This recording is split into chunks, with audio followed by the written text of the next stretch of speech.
বর্ষাকালের এক সকালে গ্রামের আকাশ ছিল ঘন কালো মেঘে ঢাকা। রাতভর বৃষ্টি হওয়ার কারণে চারদিকে কাদা আর পানি জমেছিল। কিন্তু সেদিন ছিল গ্রামের বিখ্যাত গরুর বাজারের দিন। তাই বৃষ্টি উপেক্ষা করে গ্রামের মানুষ ভোরবেলা ঘুম থেকে উঠে বাজারের উদ্দেশ্যে রওনা হলো। রহিম একজন গরু ব্যবসায়ী। তিনি অনেক যত্ন করে দুটি গরু পালন করেছিলেন।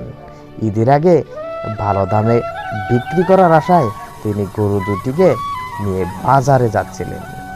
গরুর গলায় নতুন দড়ি, শরীরে পরিষ্কার পানি দিয়ে গোসল করিয়ে সুন্দর করে সাজিয়ে নেওয়া হচ্ছে।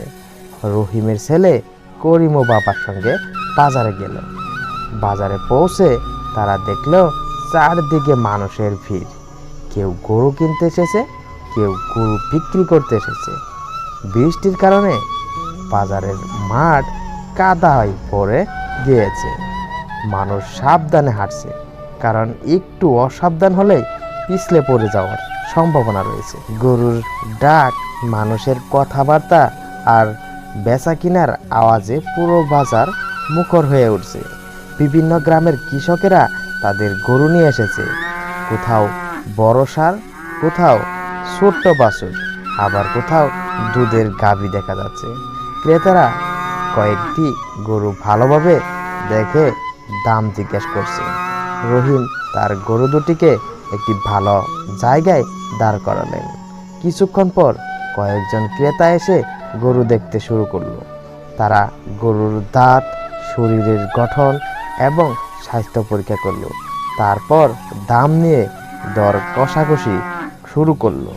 একজন ক্রেতা বললেন, গরুটি ভালো, তবে দাম একটু বেশি চাইছেন। রহিম হাসি মুখে উত্তর দিলেন, ভাই, অনেক যত্ন করে গরু পালন করেছি, তাই ন্যায্য দাম চাইছি। এদিকে বৃষ্টি আবার শুরু হলো। অনেকেই ছাতা খুলল, কেউ কেউ দোকানের ছাউনির নিচে আশ্রয় নিল। কিন্তু গরুর বাজার থেমে থাকলো না। ক্রেতা ও বিক্রেতার বৃষ্টির মধ্যেও বেচা কিনা চালিয়ে যেতে লাগলো। গ্রামের মানুষ জানে গরু বাজারের দিন খুবই গুরুত্বপূর্ণ, তাই বৃষ্টি তাদের উৎসাহ কমাতে পারেনি। করিম বাজার ঘুরে ঘুরে অনেক কিছু দেখল। সে দেখল একজন বৃদ্ধ কৃষক তার একমাত্র গরুটি বিক্রি করতে এনেছে। গরুটি বিক্রি করে তিনি সংসারের কিছু প্রয়োজনীয় জিনিস কিনবেন। আবার অন্য একজন কৃষক নতুন একটি গাভী কিনতে এসেছেন, যাতে ভবিষ্যতে দুধ বিক্রি করে আয় করতে পারেন।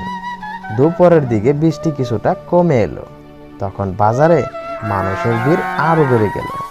বিভিন্ন খাবারের দোকানে চা, পিঠে, সিংড়া ও জিলাপি বিক্রি হচ্ছিল। ক্রেতা ও বিক্রেতার কাজের ফাঁকে চা খেয়ে বিশ্রাম নিচ্ছিলেন। বিকেলের দিকে রহিমের দুটি গরু ভালো দামে বিক্রি হয়ে গেল। গরু বিক্রি করে তিনি খুব খুশি হলেন, কারণ তিনি যে দাম আশা করছিলেন তার চেয়েও কিছুটা বেশি পেয়েছেন। করিমও আনন্দে আত্মহারা হয়ে গেল। সে বাবার সঙ্গে বাজার থেকে কিছু মিষ্টি ও প্রয়োজনীয় জিনিস কিনল। সূর্য তখন পশ্চিম আকাশে হেলে পড়ছে। বৃষ্টির মেঘ ধীরে ধীরে সরে যেতে শুরু করছে।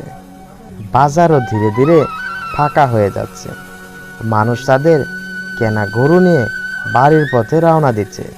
কারো মুখে হাসি, কারো মুখে চিন্তা, কিন্তু সবার মনে বাজারের দিনের নানা স্মৃতি। রহিম ও করিম বাড়ির পথে হাঁটতে শুরু করলো। রাস্তা কাদায় ভরা হলেও তাদের মনে ছিল আনন্দ, কারণ দিনের পরিশ্রম সফল হয়েছে।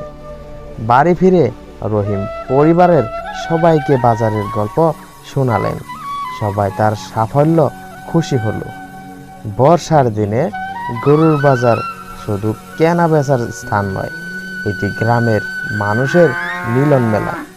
এখানে মানুষ একে অপরের সঙ্গে দেখা করে, গল্প করে এবং নিজেদের সুখ দুঃখ ভাগাভাগি করে। বৃষ্টি, কাদা ও নানা কষ্টের মধ্যে এই বাজারের গ্রামের অর্থনীতি ও সামাজিক জীবনের একটি গুরুত্বপূর্ণ অংশ।